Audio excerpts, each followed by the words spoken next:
Hey guys, so I just want to do a quick little comparison of the new Galaxy A9 with the iPhone 6s, Apple's latest and greatest, the Plus variant obviously. You can see that the A9 does actually tower over the iPhone 6s Plus. Here is a much bigger device, but you do get more screen real estate, which is very nice.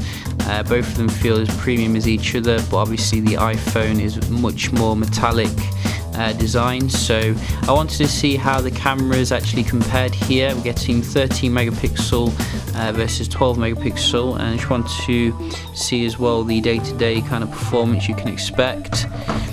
So both of them are on the stock software, no ROMs or anything, what you get out of the box.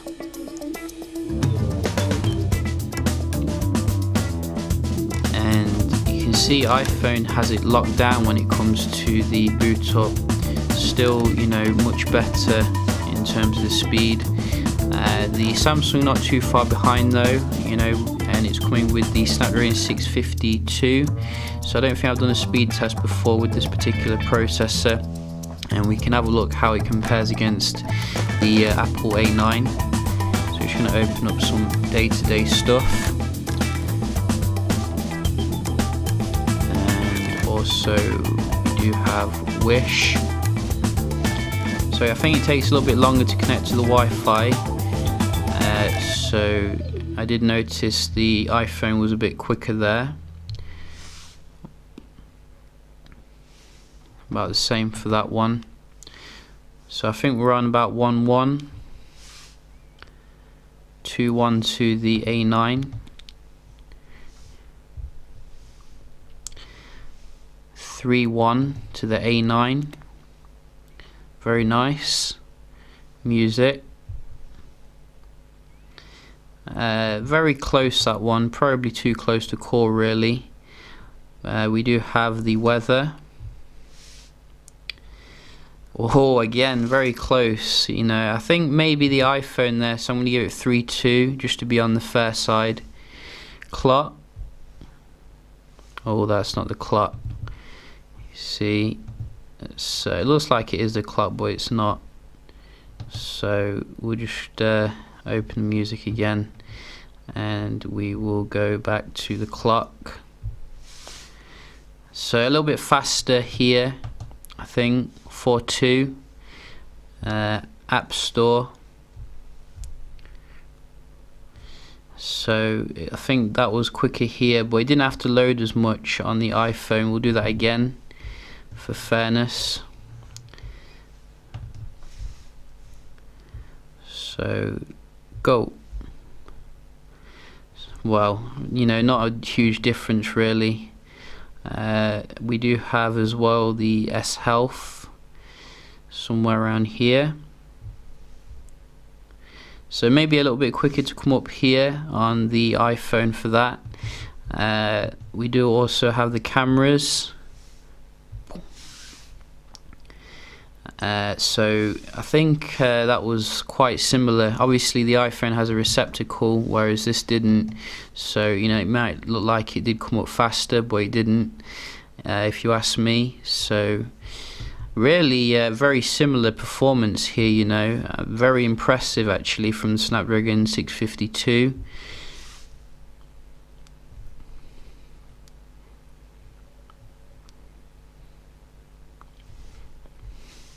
So just see how they both load a game.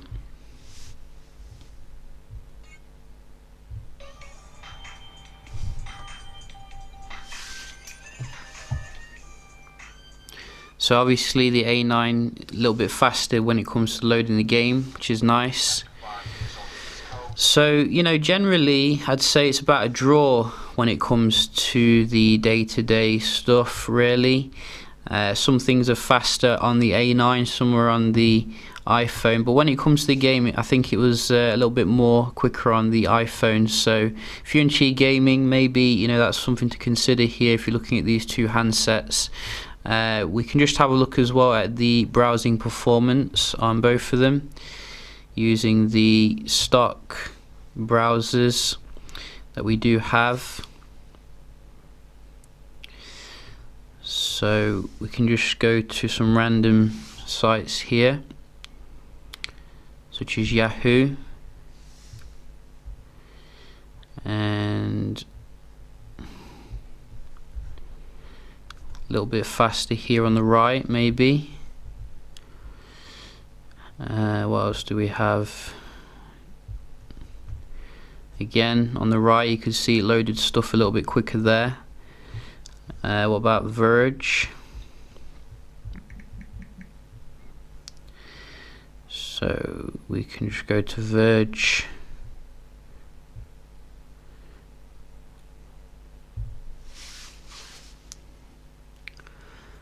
Again, iPhone here.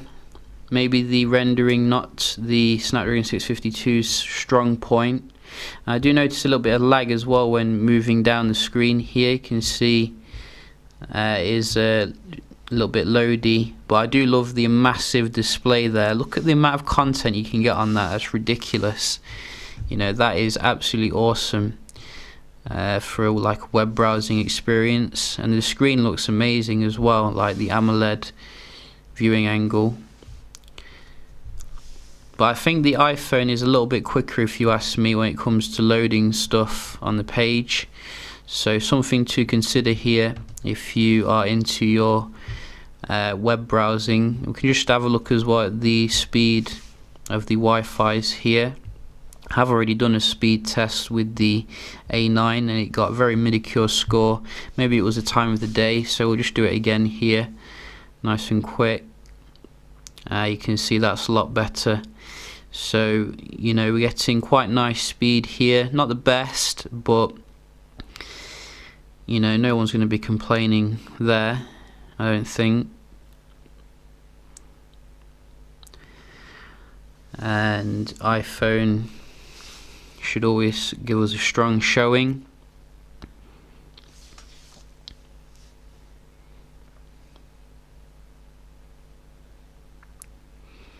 It doesn't disappoint, does it? So you can see it just pips the A9 here. Usually it's a bit stronger than that, but maybe those aliens are interfering with the reception. So, you know, we can see as well, upload very nice on the A9, a little bit better than the iPhone. Very interesting there. Now, the multitasking is something which I think you know, is quite important here. I don't have the greatest optimism, to be honest, based upon Android Marshmallow TouchWiz still having the issue. But you can see here the multitasking comparison, what you can expect. And you do want good multitasking when it comes to the big phones, because you know, this is, you want it as a productivity device. And so far I think the iPhone with its measly 2 gigs of RAM is still very nice here.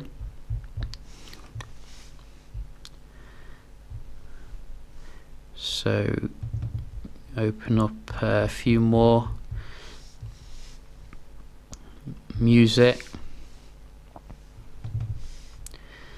and App Store. Didn't recognize my touch, so at least it didn't reload that one there on the A9. You know, it looks like it's kept a few more in memory than usual, but there we go again, a little reload. We can have a look at the game or the camera speed.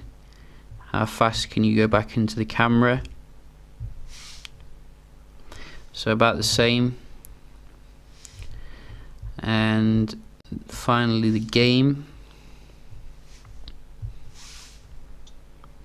So it didn't keep it in memory, unfortunately, but that was to be expected, really. So you can see the iPhone is still very dominant when it comes to multitasking against Samsung, which is quite strange, really, when you consider, you know, the hardware is not really up to Samsung in the high-end kind of category. But nevertheless, how do they compare when it comes to the cameras? I was very interested to see how the camera was on the A9. I found the camera experience to be a bit kind of boring on the A5 2016. It didn't actually really impress me that much. I thought that the S6 still had an amazing camera in comparison to it, but really, I wasn't too disappointed. Really, it did the job. It didn't actually wow me. It wasn't a massive step forward. I think that Samsung is cutting corners a little bit when it comes to the camera tech on the A series to keep the price down, because they do need to differentiate at the end of the day and have like a high end and a mid-range, and I think the experience is a little bit more mid-range than some other offerings, but generally it does good in the low light category, about comparable with the iPhone, so you're not going to be disappointed, I don't think. iPhone does have 4K video recording, which is a nice bonus. I did actually do this comparison both in the 4x3, so you can see the full megapixel against obviously the iPhone, which does that by default. So I'm happy with the performance, but then again, I think Samsung could definitely give us a little bit more, probably for the money. It's a very expensive phone indeed. So you can also have a quick look at the video recording here, which we did do.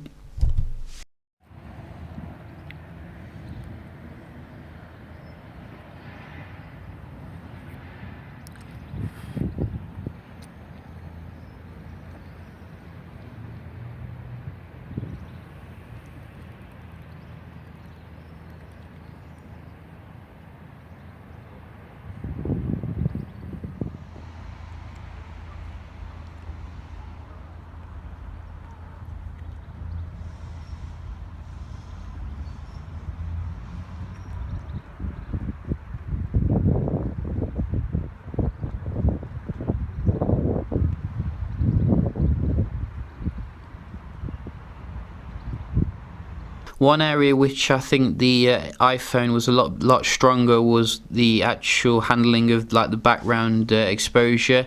Now and again, I think the A9 was a little bit slow when it came to like handling this. You can see here compared to the iPhone, but then again, as I said, it was very decent performance. Is it enough to sway you from the iPhone? Well, I think there's definitely some other areas to consider here. You're getting a massive display, which is absolutely beautiful. It really makes the iPhone's technology look a little bit outdated, really, when it comes to the screen technology. You can see very nice beautiful colors here, as well as massive screen to bezel ratio, which is nice.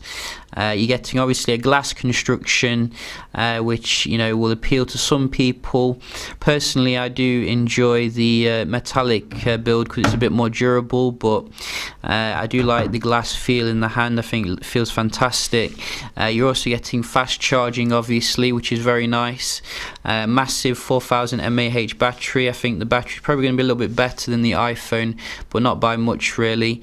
And I think you're getting a better front-facing camera as well for your selfies, lower aperture for better low light performance.